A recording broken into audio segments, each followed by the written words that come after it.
Good afternoon. As a land-grant institution, we would first like to acknowledge the Gabrielino Tongva peoples as the traditional land caretaker of Tovangar, that is the Los Angeles Basin and South Channel Islands. Good afternoon again. My name is Inez Ponce, and I'm the director of the UCLA Center for Health Policy Research and a professor and chair in the Department of Health Policy and Management at the UCLA Fielding School of Public Health. Thank you for joining us for today's webinar, Owning and Storing Firearms, Fear of Being a Victim of Gun Violence Among Latino and Asian Adults in California. This afternoon, we welcome Dr. George Tita, Professor of Criminology, Law, and Society, and Director of the Livable Cities Lab at UC Irvine. And there's George. Clarissa Iliff, a doctoral student at UC Irvine. And Dr. Michael Rodriguez, Executive Director of the California Alliance of Academics and Communities for Public Health Equity, Professor Emeritus at the Geffen School of Medicine at UCLA, and a faculty associate here at the UCLA Center for Health Policy Research. So 3 years ago, Dr. Rodriguez and I received a grant from the National Collaborative on Gun Violence Research to advance knowledge on gun violence related to firearm ownership, storage practices, and perceptions of gun safety. And this to fill critical gaps in data and research related to understudied and disproportionately impacted subpopulations, including youth and young adults, veterans, LGBT people, and immigrants. Through the grant, the UCLA Center for Health Policy Research added a firearms module to the 2021 and 2022 California Health Interview Survey, the largest population-based state health survey in the nation, which collects data from more than 20,000 households each year. So far, we have released 2 publications featuring the new data, the first of which provides an overview of firearm ownership, storage practices, and fears of being a victim of gun violence among all Californians. And the second, released in April, which examines veterans. Over the next year, we will release publications on LGBT adults and youth and young adults. Among the findings of the first fact sheet, 24% of immigrant adults in California reported being very worried about being a victim of gun violence in 2021, a percentage 3 times higher than the 7.7% of US-born adults in California. Today, we take a deeper look comparing firearm ownership and storage practices and fears of being a victim of gun violence among the state's largest immigrant groups, Latino and Asian adults. I hope that the policy brief released today will help guide gun safety policies in the future. Taking a public health approach is vital in addressing the root causes of violence and how they contribute to the devastating premature deaths of thousands of people in the United States. If you're interested in today's slides, you can request them from our communications department at healthpolicy@ucla.edu. I would also like to let you know about the official launch of the UCLA Data Equity Center. Very excited about that. Please join us for a webinar tomorrow at 11 a.m. Pacific time to learn more about this exciting new resource focused on providing technical assistance and training to help data leaders and users across the country to achieve their data equity goals. Now, it's my pleasure to introduce Dr. George Tita. Inez, thank you very much for hosting us this morning. And thank you to everybody for joining us live or watching the tape later on. I just want to provide a little bit of background and motivation for why we think this is an incredibly important topic. I don't have to remind this particular audience that firearm injury is among the leading causes of preventable death and injury in the United States. and that this is especially true for particular subgroups. I have a long history. I come from more of a criminological public policy background to this issue, and have long worked in disadvantaged communities looking at ways to reduce gun violence. So we know that, for instance, young minority males from disadvantaged communities have often had the highest rate of gun violence mortality. We know that in 2020, that deaths due to firearm-related injuries, including homicide, suicide, and accident, became the leading cause of death for children and teens, with more than 20% of all deaths falling into these categories. For a variety of reasons, there has been a very large increase in the number of new gun owners in the last few years. A study from Northeastern and Harvard found that 7.5 million people bought firearms for the first time between January of 2019 and April of 2021. The authors attributed it to a spate of high-profile mass shootings and the fear and the idea that you needed a gun to keep one safe. Then came along COVID, which increased fear. And then with COVID, we also saw a rise in anti-immigrant rhetoric, especially targeting Asian groups.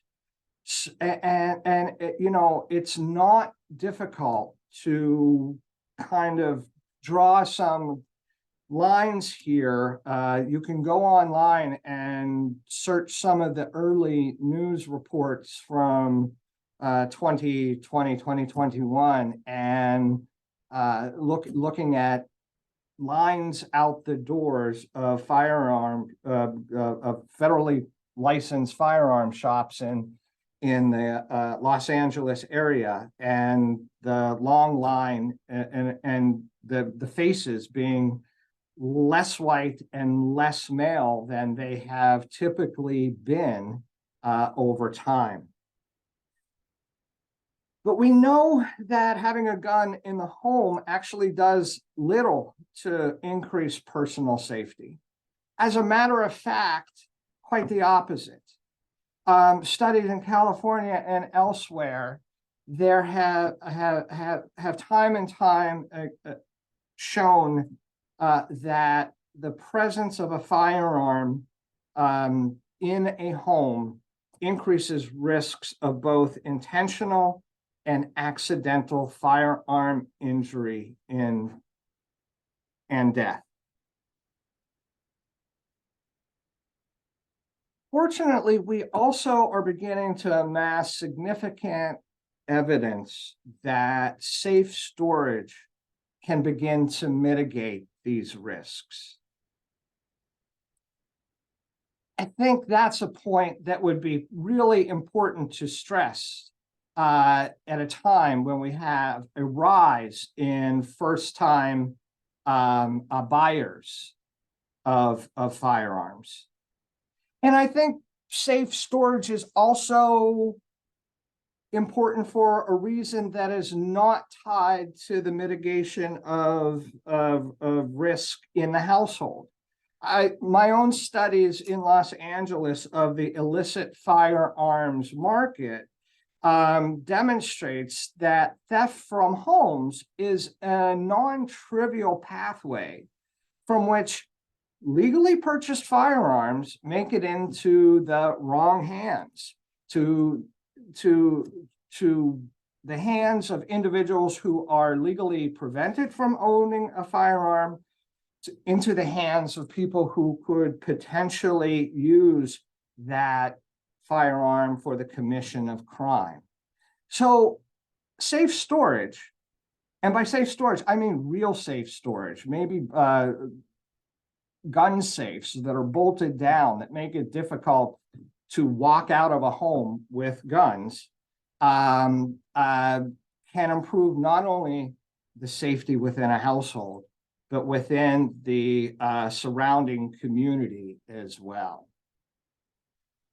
So as the evidence mounts on the effectiveness of safe storage, we are beginning to see lots of studies that are looking at subgroups and thinking about what might be the best policy or messaging that will resonate with particular groups. For instance, my colleagues in public health and the medical fields are turning a lot of their attention to the safe storage practices of veterans and law enforcement officers.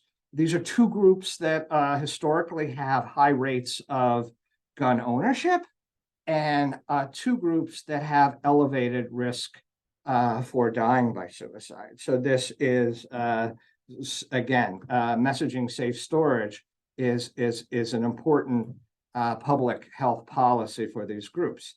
Similarly, for older individuals and the caregivers of those individuals, as well as the caregivers of children, we're beginning to see studies of gun ownership and the safe storage, or the storage practices in general of those subgroups, and how we might be able to develop particular messaging to increase to increase safe storage, and thereby reducing quick and easy access to a firearm, especially in a moment of distress or panic.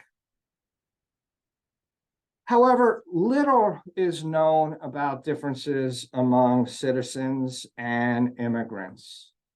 From the early presentation of release of the findings from CHIS, I'm sorry, I jumped ahead. Let me just say, we know that approximately 27% of California's population is comprised of immigrants, and that, as Nina mentioned earlier, Latinos and Asians represent the two largest groups among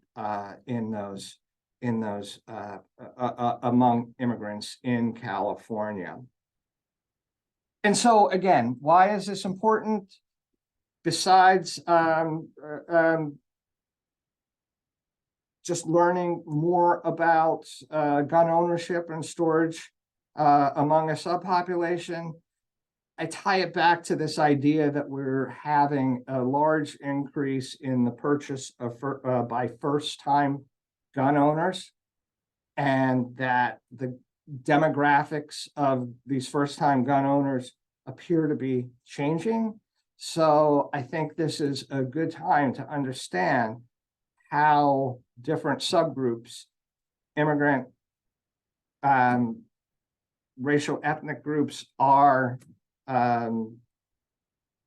purchasing and storing firearms. So again, now to the next slide.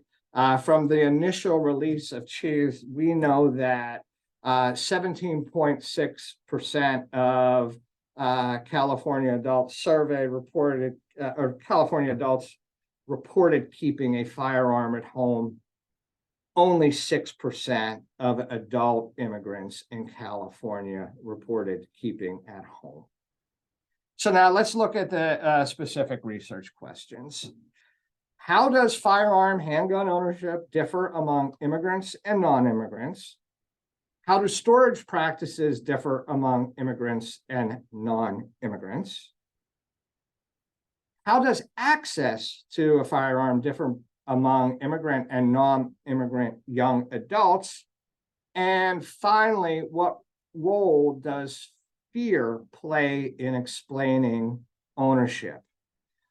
I'm now going to turn over the presentation to Clarissa, who will walk us through the data being used in this study, as well as the results. So thank you, Clarissa. Thank you, George. Okay, so data from this policy brief came from the California Health Interview Survey run by the UCLA Center for Health Policy Research. And as Ninez had mentioned earlier, this survey is the largest state representative survey of people in California.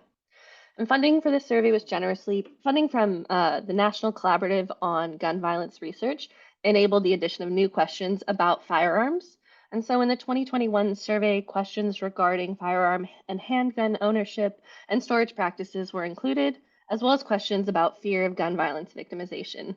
And additionally, young adults aged 18 to 25 were asked if they could gain access to a firearm within 2 days. This policy brief specifically focused on data collected in wave 1 of CHIS, from the 2021 year, although more recent waves have continued collecting data on these questions. And I should note, in our following analyses, naturalized citizens are included in our citizen category rather than the immigrant category. And this was an intentional choice as we think that access to firearms among naturalized citizens more closely resembles that of citizens than non-citizens.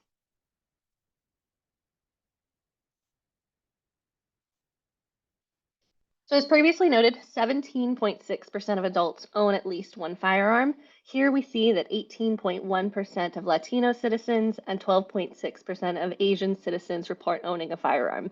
And firearm ownership among immigrants was considerably lower, with only 4.1% of Latino immigrants and 7.2% of Asian immigrants reporting owning a firearm.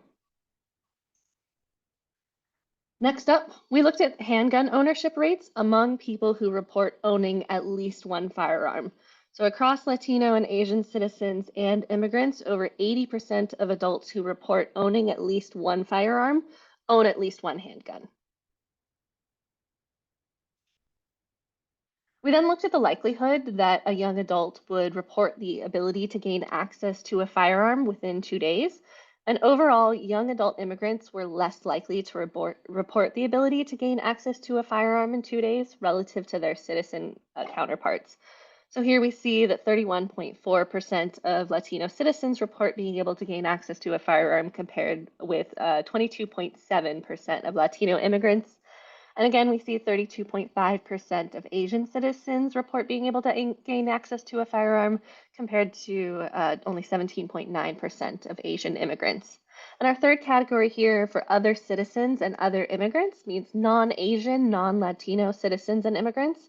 And the findings are similar, with 37.5% of other citizens reporting the ability to gain access to a firearm and only 27% of other immigrants reporting similar ability. So next up, we looked at the storage practices among firearm owners, and notably over 3/4 of immigrants report storing their firearms safely. And what I mean by safely is that they're stored locked and unloaded. And this definition aligns with the recommendations set forth by the California Office of the Attorney General that notes that safe storage practices include storing firearms unloaded in a locked container like a safe or a lockbox, and equipped with a cable lock or a trigger lock. And in comparison, only 45% of citizens reported storing all firearms locked and unloaded. Unfortunately, due to the small sample sizes, we weren't able to observe much more by way of storage practices. While 6.1% of citizens report storing at least one firearm unlocked and loaded, regarded as the least safe storage practice, we don't have a comparison figure among immigrants. So we then turn to data on the fear of being a victim of gun violence. Nearly 75% of Asian immigrants report being worried or very worried about being a victim of gun violence. And similarly, just over half of Latino immigrants report these levels of worry. 41% of non-Latino and non-Asian immigrants report similar levels of worry. And across all racial and ethnic categories shown here, citizens were less likely to report being very worried or somewhat worried about being a victim of gun violence relative to their immigrant counterparts. So next, we reviewed the association between fear of being a victim of gun violence and the number of firearms owned. And here we found Latino citizens who were the least worried about being a victim of gun violence owned, on average, more firearms than those who were the most worried about being a victim of gun violence.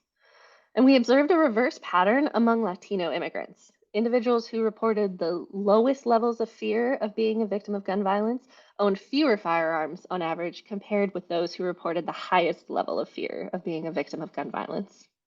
We didn't find an association between fear of being a victim of gun violence and the number of firearm owned among Asian adults, however. And I'm going to go ahead and turn this over to Michael Rodriguez to talk about our implications and policy recommendations. Thank you, Clarissa. As you can see, one of the most significant findings for this study is that Latino and Asian immigrants have much lower rates of gun ownership as compared with citizens. This is the first time that these findings have been presented for a significant population in California and in the United States. In California, 1 out of 4 people is foreign-born, and 46%, or half of California children, have at least one immigrant parent. And for decades, research has shown that access to a gun, as was mentioned by George earlier, increases the risk of death by suicide, homicide, as well as unintentional gunshot. This is important. And when looking at this particular population, it's important to highlight previous research, particularly research that has consistently shown how immigrants have better health outcomes than comparable US citizens. This is important as we look to sort of see the different ways in which we can promote health in our communities, California and beyond. And this research shines a light on one factor that may contribute to some of the better health outcomes amongst immigrants. Of course, it's important to acknowledge that the potential of underreporting of firearm ownership amongst immigrants that may exist, as it exists for other populations as well. And we also find in our data that possibly assimilation of citizens may be associated or related to the increased firearm ownership, as well as the other findings that we'll mention in a moment. It's important to look at this in the context of health and what we can do to promote health, particularly around firearms and the dangers of firearms. As was mentioned also, one way that we can reduce injuries is by safe firearm storage practices. And we saw, again, the immigrants having very high percentages for those who have guns, of storing them safely. Again, another behavior that's reinforces the ways, some of the behaviors that tend to contribute to increased health. This is important, and these are the things that we need to sort of think about, particularly as we think about what some of the implications of this may be for moving forward and being able to reduce the dangers to our population for this consumer product, and informs the ways in which we work with the different populations, as well as the different factors that not only may help to promote good behaviors, but also those that may potentially increase some of the dangers. And next slide, please. Some of the other important issues that was raised and that this study raises is the importance of looking at firearm ownership by different subcategories, be they race, ethnicity, and citizenship status. I would add to that language ability as well as other factors, those of which Inez mentioned you'll be hearing in the near future from this study. In fact, The implications support continuing to look at these issues of both firearm ownership as well as these subpopulations and collect data, not only in California, but throughout the country and beyond. It's not only important to look at ownership rates by these different characteristics, but also to look at changes. In this study, we contrasted Latinos and Asians who are immigrants versus those who are citizens, as defined by Clarissa earlier. And we saw the significant differences in ownership as well as safe storage practices. Well, those are also extremely important issues to learn more about and get more insight, both through studies that allow us to look at these issues over time, as well as gaining better understanding through qualitative research, where we can speak to people and learn more about their thoughts and those issues that may be driving their actions, so that can inform future efforts that we can put into play to help promote the health of not only immigrants, but of all people who live in California and throughout the country, and for that matter, throughout the world. As we look at the world, one issue that is important to acknowledge, particularly given this topic, is the rise of anti-immigrant rhetoric, or frequently referred to as xenophobia. This is extremely concerning and most recently highlighted, or at least of a possible association with a shooting that happened in Vermont of 3 Palestinian students. Certainly, that's just one example of many in which guns have been involved in circumstances that were highly suspicious of hate crimes and motivated by xenophobia. These issues are not solely ones that we find in California or the US, but they're happening globally. These are some of the challenges that our communities are facing, and as we have seen in other studies related to firearms, when they're in contexts, they can increase the risk even more greatly. Contexts such as xenophobia, but also other contexts, including intimate partner violence, and can increase the risk much greater than the baseline increased risk with just having a gun present. All of these issues are extremely important issues for future research, as well as policy, informing policy and practice, as well as and helping to keep people informed of these dangers so that our policymakers can take responsible steps to pass common sense laws to promote our safety and the safety of our families. With that, I'll pass it on for our questions. Thank you so much, Dr. Rodriguez.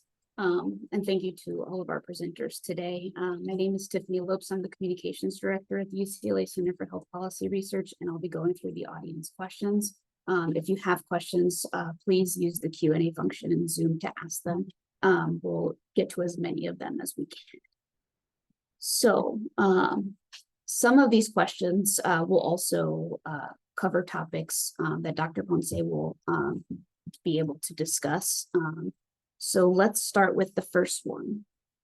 Were you able to disaggregate the race and ethnicity categories? And are there differences by country of origin for immigrants with the same ethnic and racial group? I'm not sure what our process is for fielding these questions, so I'm just going to jump in.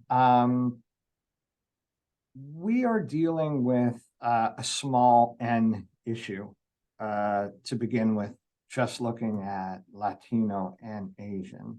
When the rates of, given the lower rates of ownership among the immigrants in general, it's really, really difficult to have sufficient observations in the data to tease out and break out further by country of origin and nativity. Thank you. Dr. Ponce, do you want to add anything to Yes. that about, okay, great. Yeah, I do. I do want to follow up with George's to George's response. So the California Health Interview Survey does ask a number of race and ethnicity questions that are beyond the major racial and ethnic groups that are put forth by the Office of Management and Budget. So we do collect subgroup information for Latinos and subgroup information for Asians. One of the limiting steps is the reliability of estimates as you start to become more granular. But we also just focused on this. This is an overview. This is an overview fact sheet, and I think as Tiffany has put, it's a way to introduce you to the data and also to query the data if possible through Ask CHIS. These questions were asked in 21, 22, so you could pool the data to make it more reliable, to look at estimates by Asian subgroups. But this particular fact sheet focused on the larger, like the first view of what the patterns are among Asian and Latino immigrants. And go ahead. Thank you.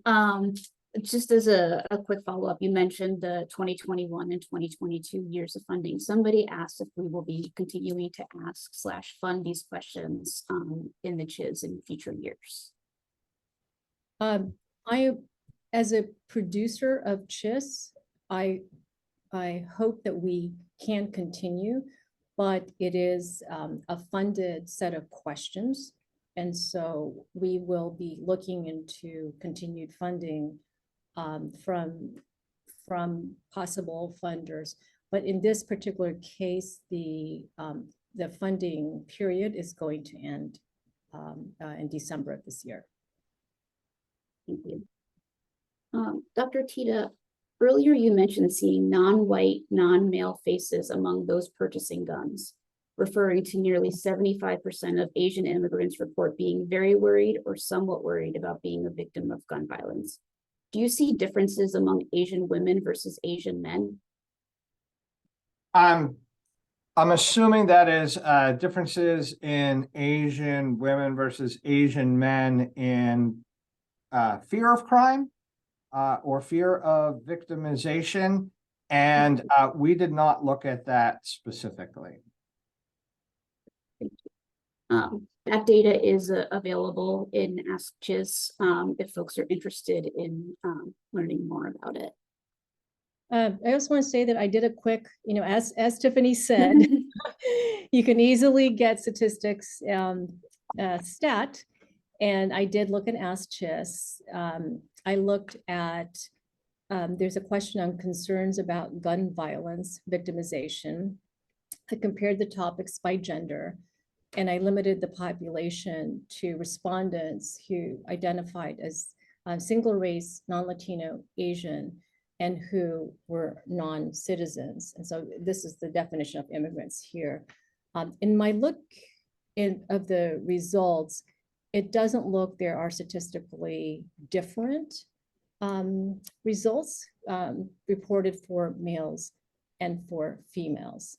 But that's again in my first look, and this is without delving further perhaps in looking at more complex models of looking at covariates, looking at other confounders. But in my quick look, it looks like, for example, the very worried, I see 32% versus, I mean, I see like this distribution that looks very similar. It's about 70. I think the overall was 75%, George. I think that's what for males and females. And it looks like it's very similar. I have to quickly like add this, but it looks like it's 76% for males compared to 77% for females. So it's or lower that 74%, 76%. So it looks like statistically they're very similar. Thank you. And thank you for doing that so quickly. It just shows how easy it is to look up data and ask Chiz. There's another plug. We have a couple more questions. If you do have questions, please use the Q&A function or the chat to ask them. Did you compare gun ownership rates for citizens and immigrants who live in rural versus urban areas? Wondering if the ownership rates were closer in areas where hunting is common. So again, unfortunately, we weren't able to compare geographically as far as ownership rates or things like that, but it's something we'd like to look into in the future. Thank you. In fact, as a matter of fact, our original idea was to look precisely at how this also varies by community context. But this, what we've done is the initial first step, and we hope to build on that. Thank you. Do you have any theories on why there has been such a drastic increase in first-time gun owners within recent years?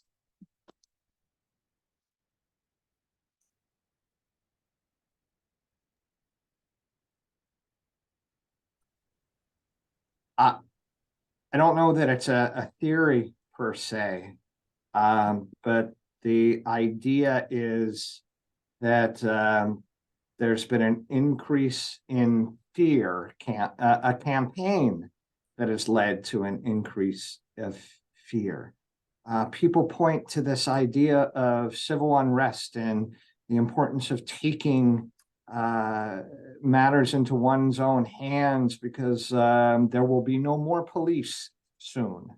So there was coupled with the xenophobia has been this real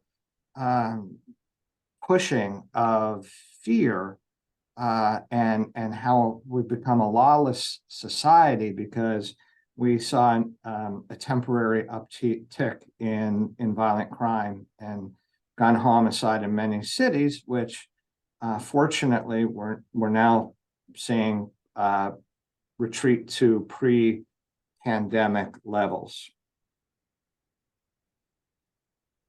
Just to add to George's comment, this fear, as he was suggesting, is frequently felt to be related to the misinformation that goes out there.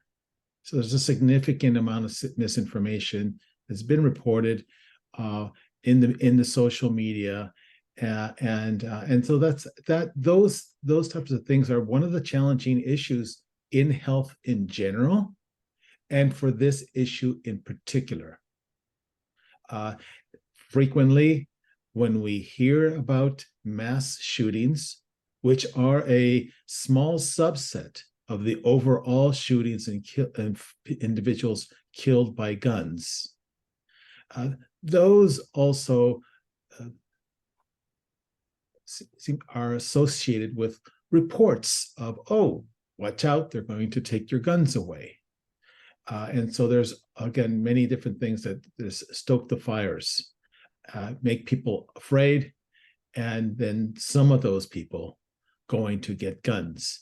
Interestingly enough, as we report in this study, while that fear is there and existence and high amongst immigrants, it does not have the same relationship of having them go out and get guns. And so that's really important to see. because in some anecdotal reports that I've looked at, there is lots of folks who acknowledge the dangers of guns, and that even though it's dangerous and that they're worried about possibly being a person who's impacted by gun violence, they also realize that guns are extremely dangerous. And perhaps for that reason, not something that they want to have in their homes. Thank you, Dr. Rodriguez. One last question, I think, Dr. Ponce, you can address this. Are you able to look for county level or regional variation in firearm ownership and safe storage practices? Yes, actually was looking at that. On Ask CHIS, again, our web query tool that is free to use. We have a tab for counties and regions, and we can look at estimates. Again, the estimates, because of small sample size, may not be stable, but we can query the system on looking at estimates by county, and we would be able to, the system is designed to present estimates for all the counties in California, although the smaller counties are grouped. For example, some of the northern counties, Del Norte, Siskiyou, Lassen, Trinity, Modoc, Pluma, Sierra are grouped, and same with like central, Tuolumne, Calaveras, central north, Tuolumne, Calaveras, Amador, Inyo, Mariposa, Mono, and our smallest county in the 58 counties of California, Alpine, would be in that group. So we do have that feature. And again, I invite you to use our tool Ask CHIS. Thank you so much. Those are all the questions that we have from the audience. I just wanted to thank our presenters and everyone who attended today. I am going to drop one last link in the chat, which is the official launch of the UCLA Data Equity Center happening tomorrow at 11 a.m. Pacific time.